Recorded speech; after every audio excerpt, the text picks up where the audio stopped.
우리 함께 말씀은 베드로전서 3장 8절부터 12절의 말씀입니다. 8절부터 12절 우리 합독하도록 하겠습니다. 마지막으로 말하노니 너희가 다 마음을 같이하여 동정하며 형제를 사랑하며 불쌍히 여기며 겸손하며 악을 악으로 욕을 욕으로 갚지 말고 도리어 복을 빌라. 이를 위하여 너희가 부르심을 받았으니 이는 복을 이어받게 하려 하심이라. 그러므로 생명을 사랑하고 좋은 날 보기를 원하는 자는 혀를 금하여 악한 말을 그치며 그 입술로 거짓을 말하지 말고 악에서 떠나 선을 행하고 화평을 구하며 그것을 따르라. 주의 눈은 의인을 향하시고 그의 귀는 의인의 간구에 기울이시되 주의 얼굴은 악행하는 자들을 대하시느니라 하였느니라. 아멘. 성도는 주의 재림을 기다리는 자들입니다. 그냥 넉넉고 기다리는 것이 아니라 더 구체적으로 말하면 주님의 재림을 매일 준비하며 고대하며 기다리는 자들이죠. 그래서 세상에서 살고 있지만은 세상에서의 삶을 하나님 앞에서 가치 있게 보내고자 하는 것이지 세상에 눈에 보이는 것에 마음을 두고 욕심이나 동기를 부리지 않는다는 거죠. 육체적 가치를 두지는 않는다는 것입니다. 왜 그렇습니까? 이 땅에서의 삶은 나그네요, 거름이네 삶이기 때문에 자기를 부인하고 자기 십자가를 지고 오직 주님을 따르는 자들이 바로 성도요 하나님의 백성이기 때문입니다. 오늘 본문에 보면은 선을 위한 고난에 대해서 8절부터 시작되는데요. 8절에 보면 뭐라고 했습니까? 마지막으로 말하노니 중요하다는 거죠. 강조하는 것입니다. 마음을 같이하여 동정하며 형제를 사랑하며 불쌍히 여기며 악을 악으로 갚지 말고 욕을 욕으로 갚지 말고 도리어 복을 빌어라. 그러면서 겸손할 것을 말씀하고 있죠. 여러분, 이 구절을 볼 때 누가 생각납니까? 바로 우리 주 예수 그리스도가 생각나죠. 주님을 외면하고 대적하며 핍박하는 자들을 향해서요.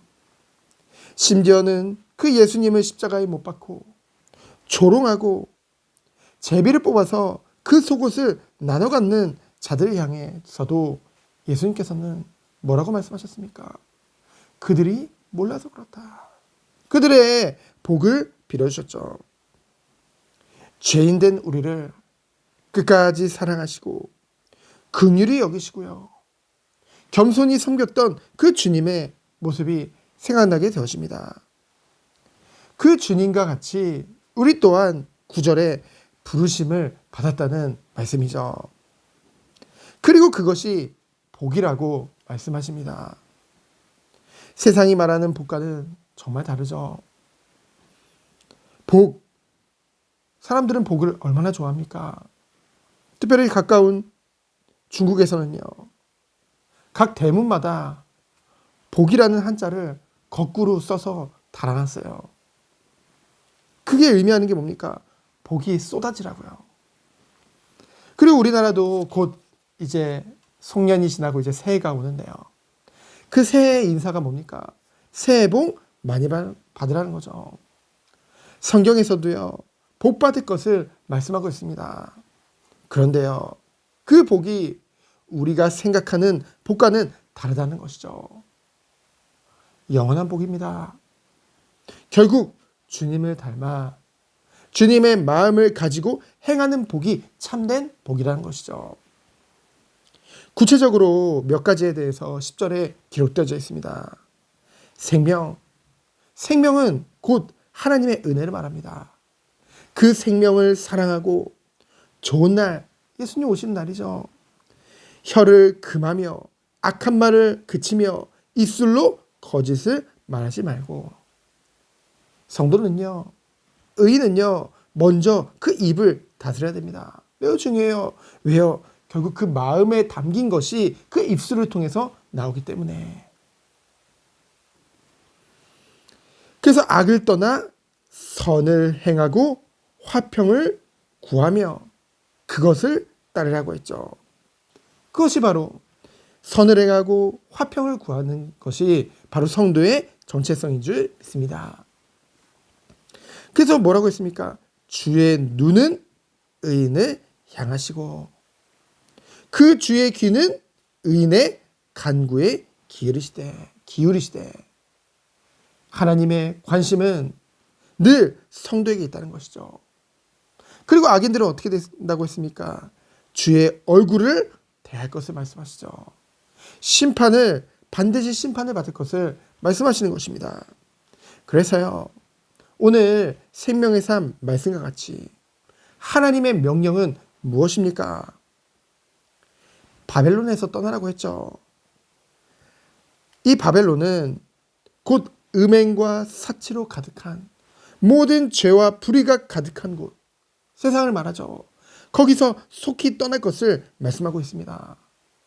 하나님은 그 바벨론을 철저히 심판할 것이기 때문에, 그리고 반대로 자기 백성은 반드시 구원하실 것이기 때문에 하나님은 늘 말씀하시거든요. 그래서 은혜 있는 자들은, 하나님의 은혜 안에 있는 자들은 그 하나님의 말씀을, 그 음성을 듣는다는 거죠.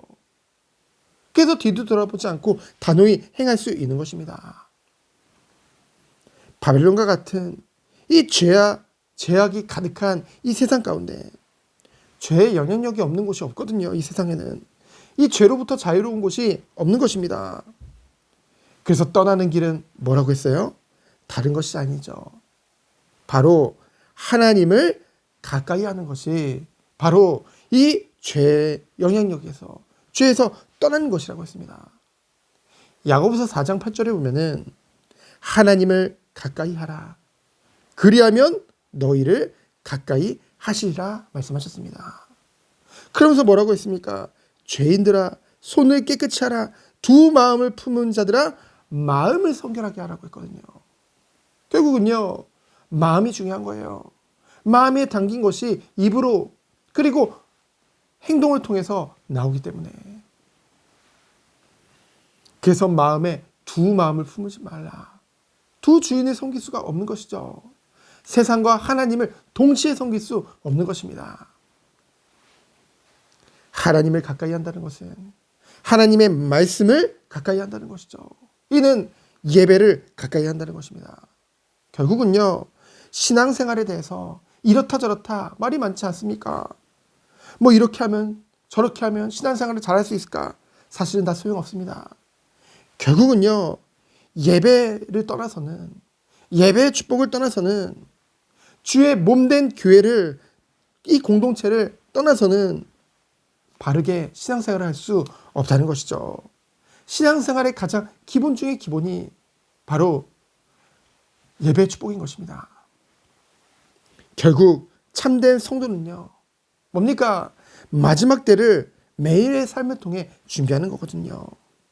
그렇기에 끝까지 모이기를 힘쓰며 그 모여서 주님이 주시는 은혜를 가지고, 그 힘을 가지고, 그 받은 은혜를 가지고 삶을, 우리가 흩어져서 삶 가운데 그 삶을 제사로 살아가는 것, 그것이 바로 성도가 누릴 축복인 줄 믿습니다.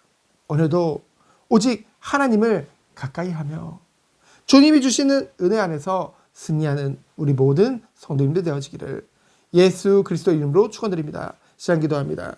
하나님 감사합니다. 우리가 입술을 통해 무엇인가를 말하기 이전에 먼저 우리의 마음이 온전히 주님만을 바라보게 하여 주옵소서. 주님만을 닮아가게 하여 주옵소서.